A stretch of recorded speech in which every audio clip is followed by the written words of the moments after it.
Good evening, good evening, good evening. This is Lisa D. Adams, your seesaw maven, and welcome to Help Me Help My Son. The conversation continues, and I'm so happy this evening to have with us one of our cast members, Miss Yolanda Woods. Welcome, Boo. Hi. How How, are you? I'm good. How are you? I am doing fantastic. I'm glad you're here. I'm glad that you are logged on. I got to get better with sharing this, getting it done early. I've had so many problems with internet issues this week, but anyway, we're here. We're here. We're here. We're here.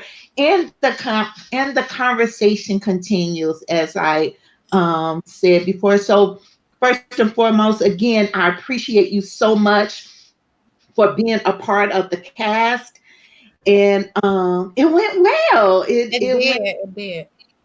it went really well. Thank God. We did it right before the quarantine too, right? No, right?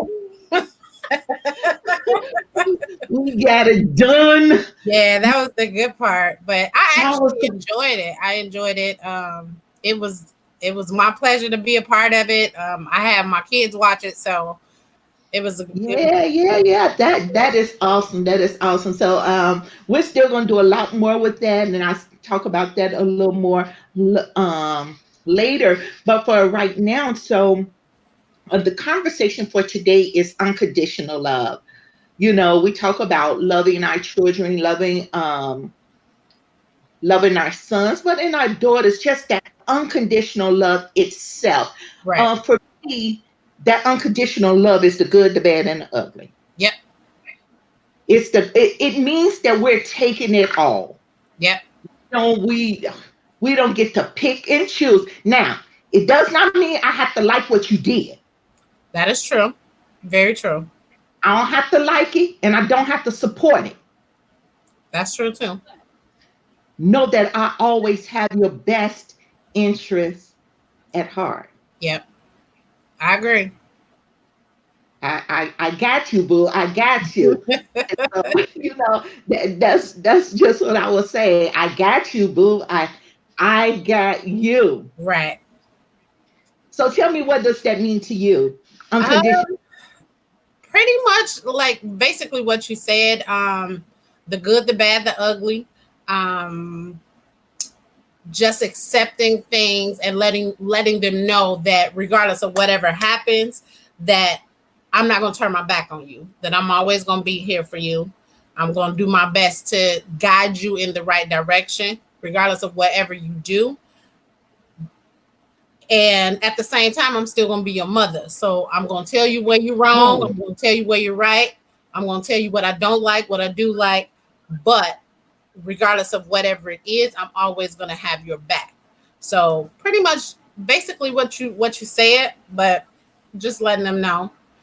right. Um, And I definitely agree. And that comes with tough love as well. yep. That comes with tough love. You may not like how I react to your actions. It does not mean I don't love you. It means that I'm not going to tolerate your mess. That yeah, them You shenanigans. That's in, I'm going to check you in your mess. yes, absolutely. Still love you. Absolutely. Absolutely. It's funny that we're even having this conversation about this topic because the last probably 2 or 3 days, I've been Hmm. dealing with one my oldest son, and Hmm. it's my oldest son and my 17-year-old. They're clashing, and Okay. like just what they are clashing about, like the problem. I had to explain to my older son, like, I'm always gonna be here for you, but I'm not here. I am not here for your shenanigans. Like, you Yeah. have to do better. And I was like, he was like, well, oh, you taking sides. And I said, it's not about taking sides. It's about letting you know that what you're doing is wrong. Point blank, period. You're not gonna change my mind about whether it's right or it's wrong. It's wrong. I don't agree with it, but that doesn't make Mhm. me just. He felt like he pulled up and he picked my youngest son up and didn't come in the house. So I was like, you're not gonna come in the house to speak? And he was like, well, I thought you was mad at me. It don't matter. I can be I mad. still love you. Right. I can be mad. I can still be upset with you. I can not like what you've done, but you still can come in. I'm still going to speak to you. I'm still going to talk to you. I'm still going to be here. I'm going to feed you everything else. I'm just not going to pacify you and say, "Oh yeah, well that's right. That's right." And not tell you where you're going wrong. So, it's kind of strange that we're Absolutely. even having this conversation. Absolutely. It's not, I would never say it's a thin line when it comes to that parenting, because parenting is real. Mhm. It's not an easy task to do. It does not come with a manual. I say it all the time. We know how to do at that particular time, whether it's right or wrong. I'm Yep. doing the best that I can, but I understand that sometimes our children try to manipulate us too. Mhm. They will All try the to say, you don't understand what I'm going through. You don't do this. You don't do that. This is what I'm, son, daughter, I love you to the moon. Right. But look at here. This But- crap is going Right. to stop here. Uh-huh. I'm not going to allow you to go out in the world thinking this is okay, this and that is okay. It's Right. not. Because, first of all, we have to teach respect. Absolutely. And you must respect yourself in order for others to respect you. Absolutely. I was just getting ready to say that. Yeah. Yeah, That is you have to. yep. That's Because true. if they see that you do not respect yourself, if you're letting any and everything go and you're saying any and everything, you cannot say just what comes to your mind at that particular Yeah. moment. That's true. It does not work. True. You do more self harm than you do good. Yep. That is true. It's very true. Yeah. So I agree 100%. And like when you said it doesn't come with a manual, people think like I have 4 kids. So people think I'm supposed to be like this stellar mom. And I'm like, y'all don't understand. I'm human. Like this is Mhm. you can't I have to explain to my kids, they'll the first thing they'll say, well, so and so got to do this, but you're not them. Mm-mm. You're not them. And every kid has a different there's no like you said, a manual. There's no manual that say, okay, so the second kid, we're gonna do this, we're gonna do this, we're gonna do it the same way we did before, and it's gonna turn out just fine. But every kid is different, so you have to raise Right. them or you have to do things differently for each child. Exactly. So even though I have 4 kids, I'm still trying to figure it. I'm trying to still trying to figure it out, and my youngest is 15. So and it is hard, like the tough love part. The tough love is sometimes I feel bad myself because I'm like, oh, you Yeah. too hard on them, you too hard on them. But then you have to think about it. If you don't teach them these things now, when they go out into the streets don't have no love for them. Mm-mm. When you go to your job and you do something that you don't have no business or you being disrespectful, your job doesn't say, well, I'm sure your mother raised you right, so we're gonna give you, a break. What No. what they gonna tell you is take this pink slip and I'll holler at you later. Like, Right. Two fingers, baby. right. Two fingers. Two fingers. Yeah, I totally agree. And then that is a reflection of us when we don't teach. We have to love them enough to teach, or love them enough to say, hey, partner, this is wrong. Let Yep. me show you how. But we also have to love them enough to say, you know what? If you don't want to follow the rules and the regulations here, Mm-hmm. okay, so now I'm gonna have to allow you to fall on your butt, on Right. your tail, to see how hard that hurts Yep. in order for you to get it through your skull what I've been trying to teach you all along. But can we honestly love them enough to do it? It hurts. Yeah, it It hurts. sometimes to Mm-hmm. show that tough love. Um, you said, can we love them enough to give them?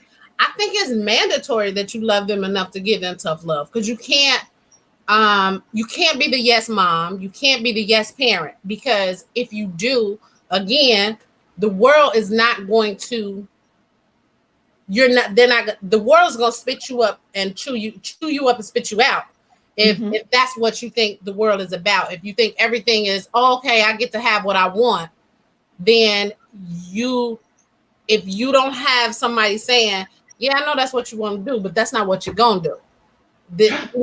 So I think we do a disservice to our kids by not teaching them and not giving them that tough love when they need it, because we all learn from our mistakes.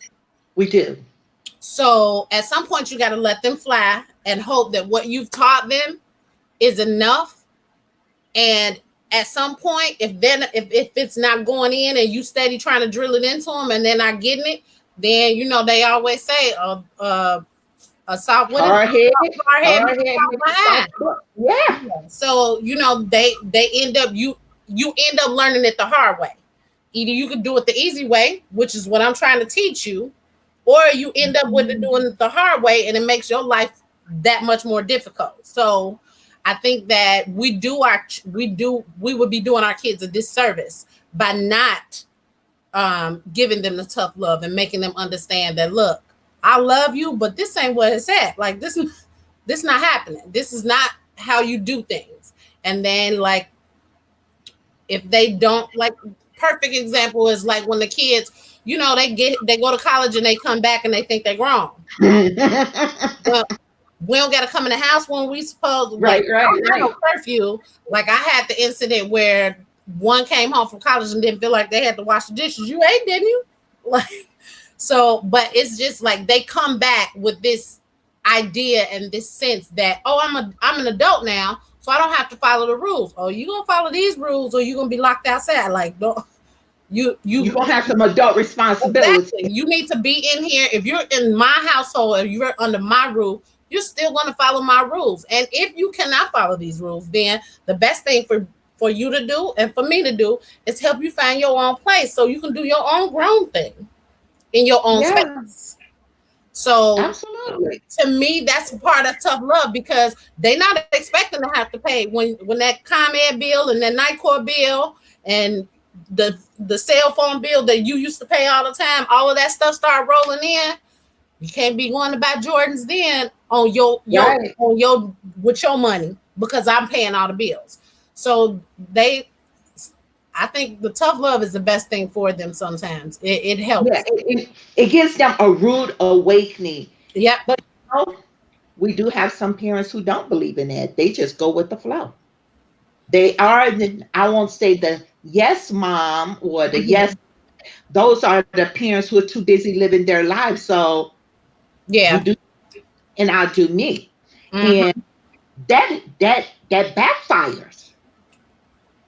It does. It backfires. I'd like to see a time when it hasn't backfired. That's what I'm waiting to see. Like a time when it hasn't backfired, when you haven't given them those hard lessons, then and it didn't backfire. I think those are probably near to none. Hmm. Hmm. Yeah. Yeah, those are the problematic, some are problematic children because believe it or not, I believe that they want discipline. They know that it's a sign of love, and discipline and abuse is totally different. Yep. No one is tearing you down. We're showing you a better way of doing things. Right.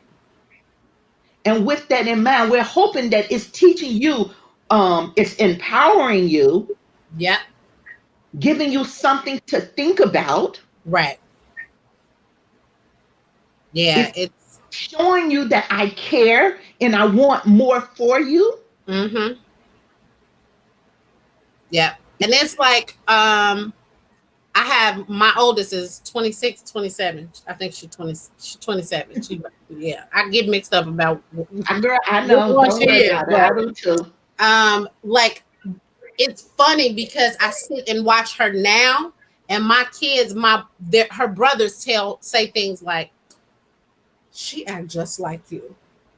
Like, she act just like you. And I've heard her several times say, and I used to wonder what you meant by that. Now I understand.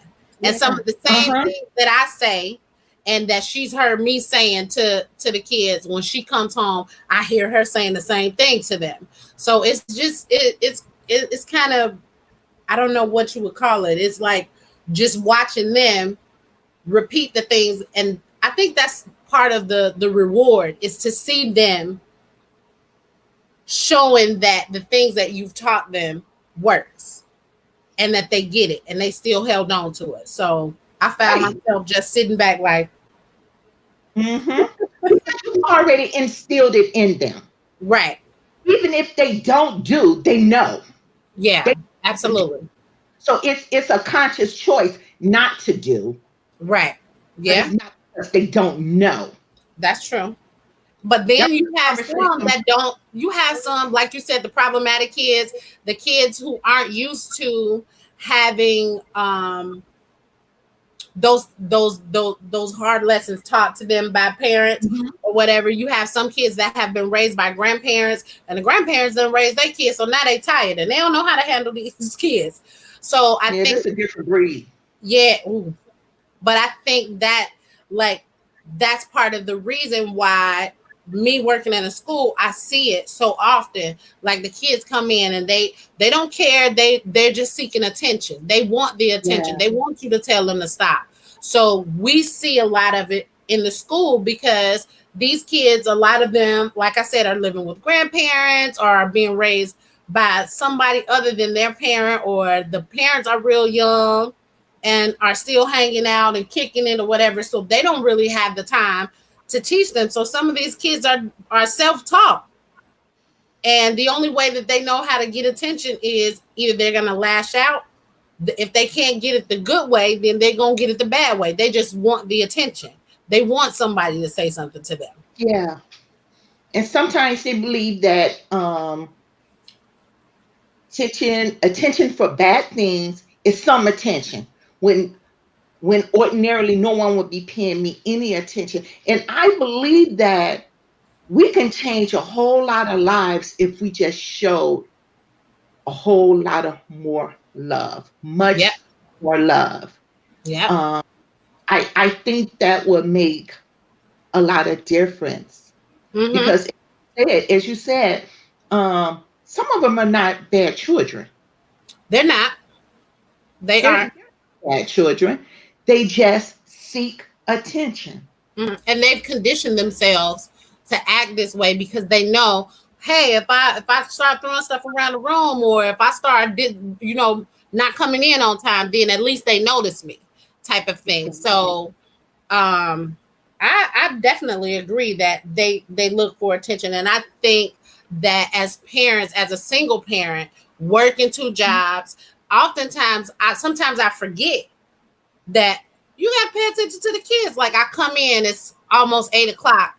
Then I got to come in, try to fix something to eat. My kids are teenagers now, so it's a little different. But just being the parent and having so many things on your plate as a single Mm-hmm. mom, trying to do all of it by yourself and come in, sometimes we have to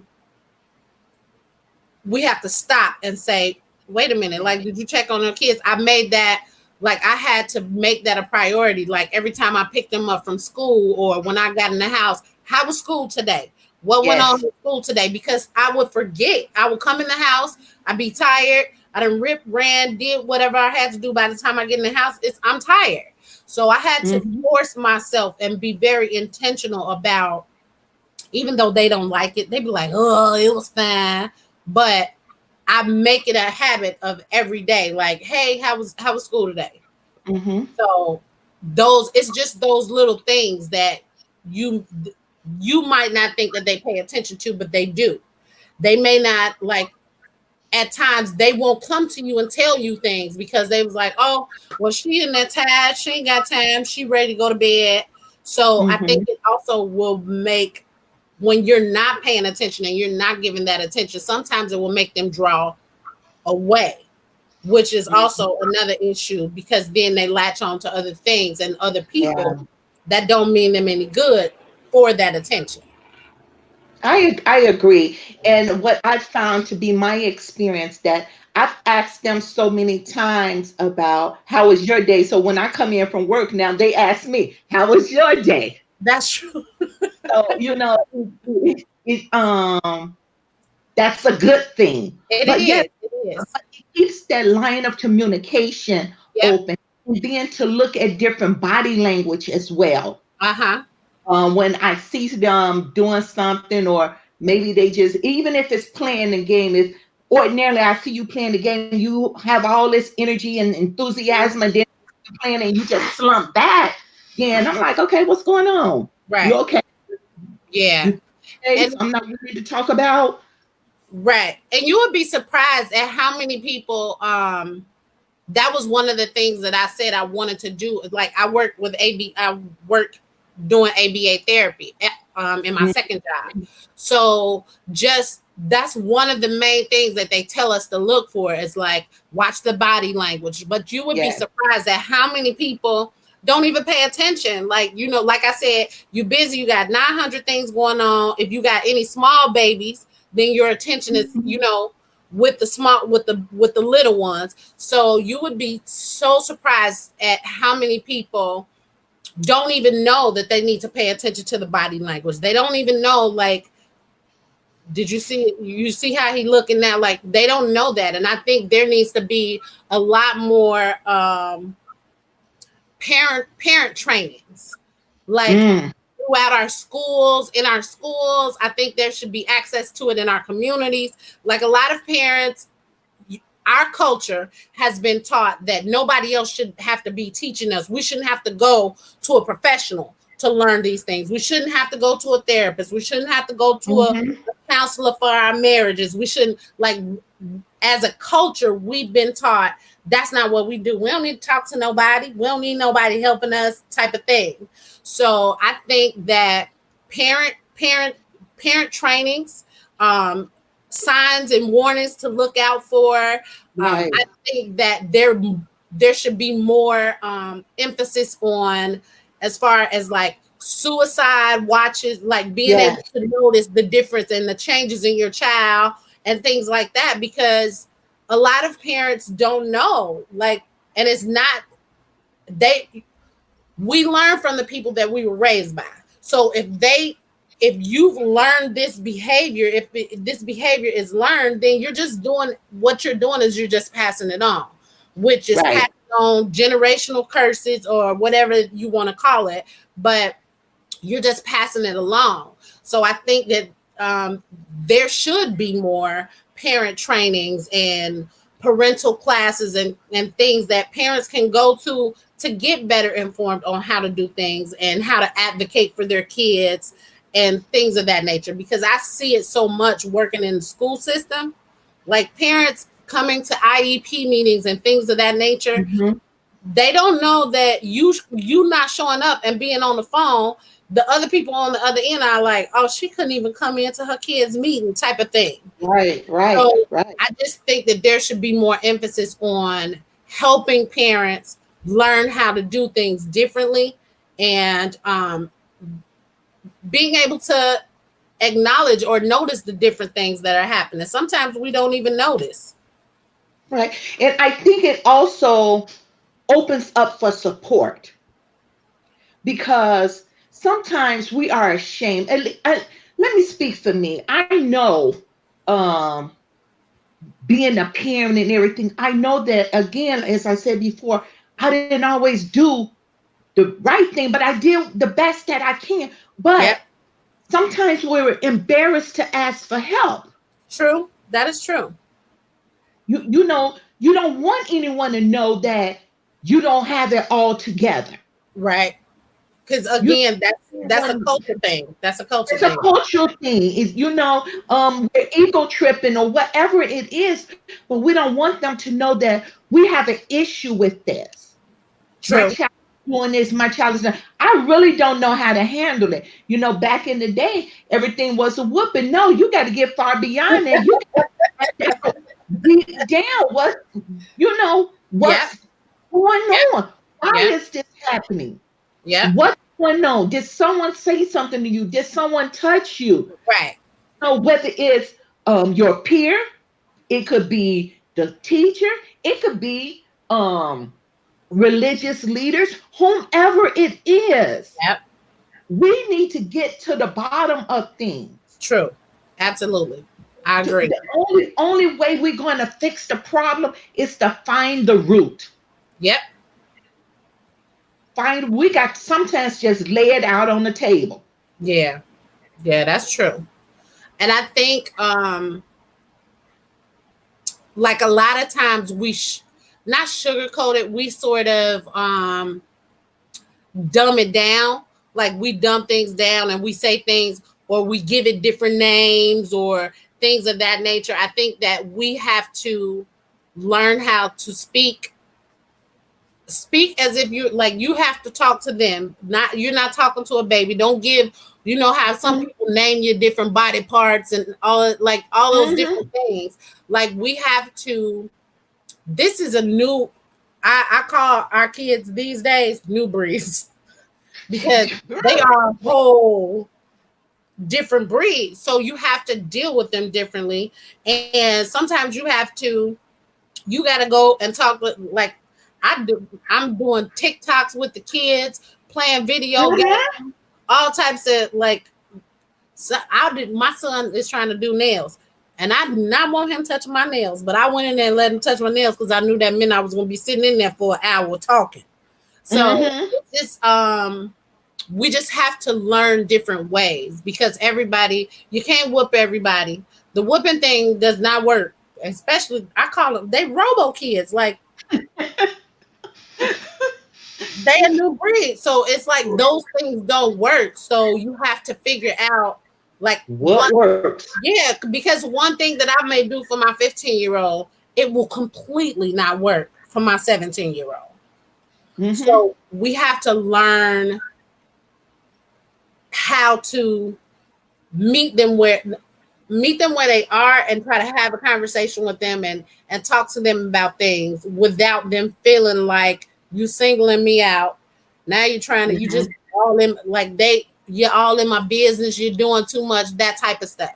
So just trying to Mhm. figure out, not necessarily saying that you have to be their friend, but you have to make them want to be able to talk to you about things.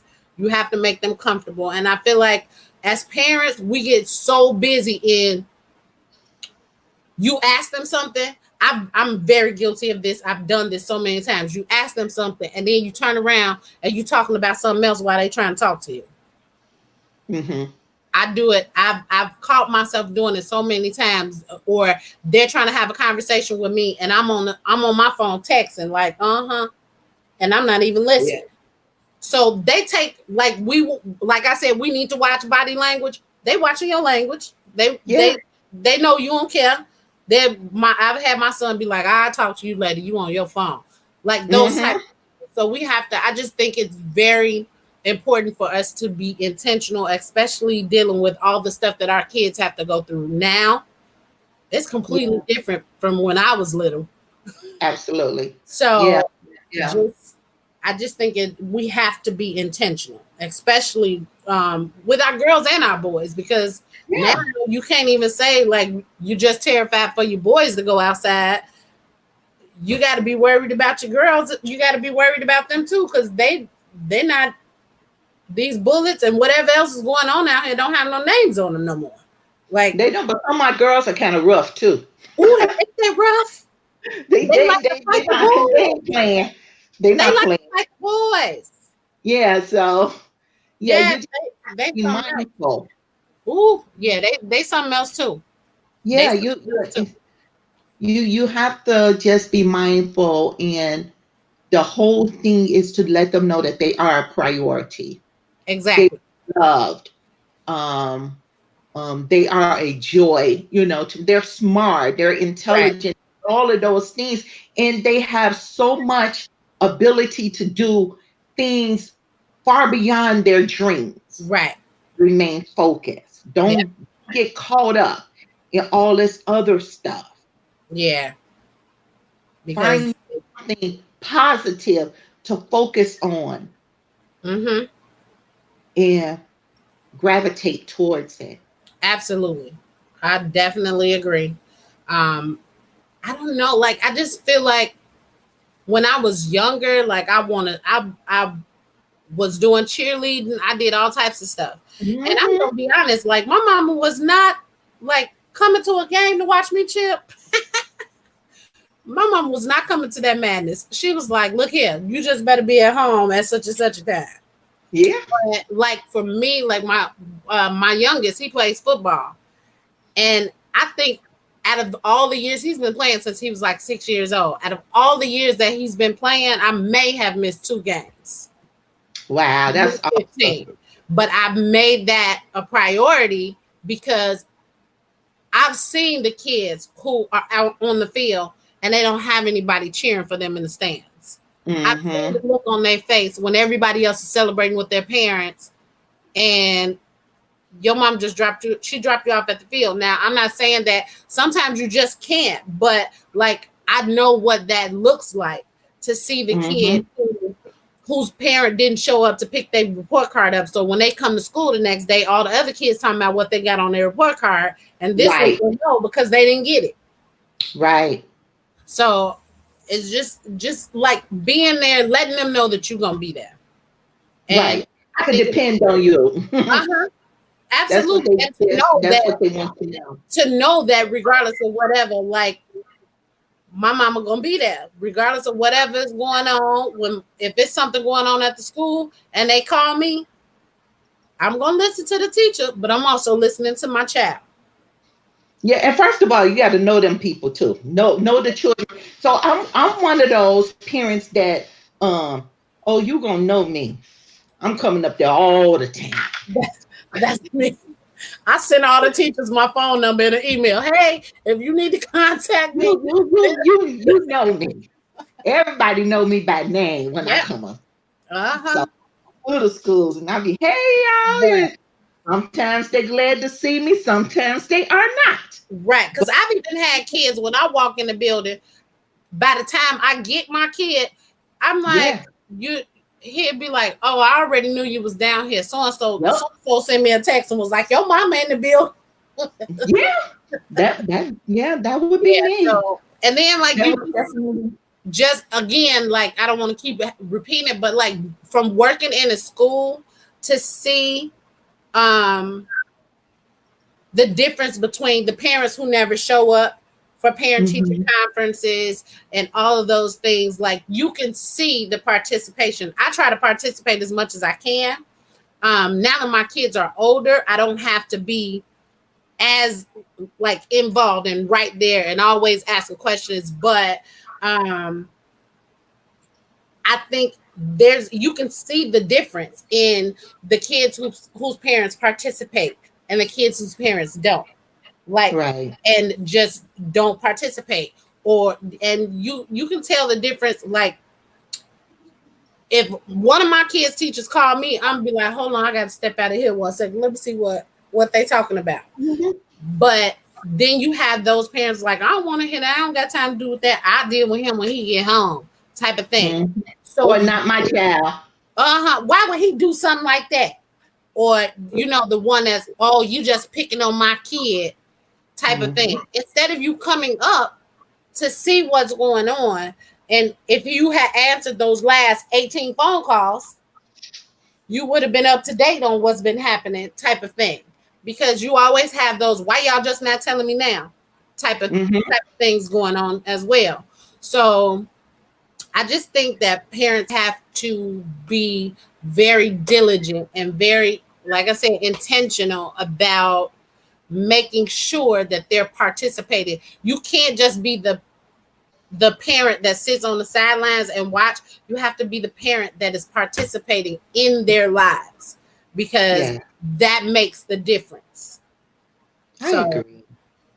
Agree. Well, thank you so much. I enjoy having you on here this oh, thank you for having evening. me. We have so much more. I'm going to do another announcement, and it will probably be tomorrow where I'm talking about help me help my son. Got some good things going on with You that. know So, you. it was supposed to be back in the theater for the summer. Oh So, wow, yeah, but Corona. yeah, but because of this COVID thing. Mm-hmm. But that's okay. This God still Yeah, opens doors. absolutely. So he still opens doors. So yeah, I'll probably do that tomorrow and do that big You know announcement. I be excited when you say now announcements. I be looking all day like, did she announce something? Well, that's good to know. That's so encouraging. But yeah, so we'll be doing it. So what I'm trying to do, and my schedule is real crazy, and but I'm trying to be on here every week. So I'm still Okay. talking to you all out here um, every Friday, probably. Just keeping the conversation going Mm-hmm. on topics of what we can do Right. to feed our youth. It's help my son, but what can we do to just give them a whole feast, the feast of life? You True. know, Yeah. to keep them motivated, to keep them going, and then for us as parents to remain encouraged. Absolutely. Because we had them moments where we like, look, We have them. We have them. We have them. yeah. We have them. So that's it for this evening. You like to stay on, and I'm going to end this, and I will see you all tomorrow because I'm going to make my big announcement tomorrow. God bless you and thank you for chiming in. All right.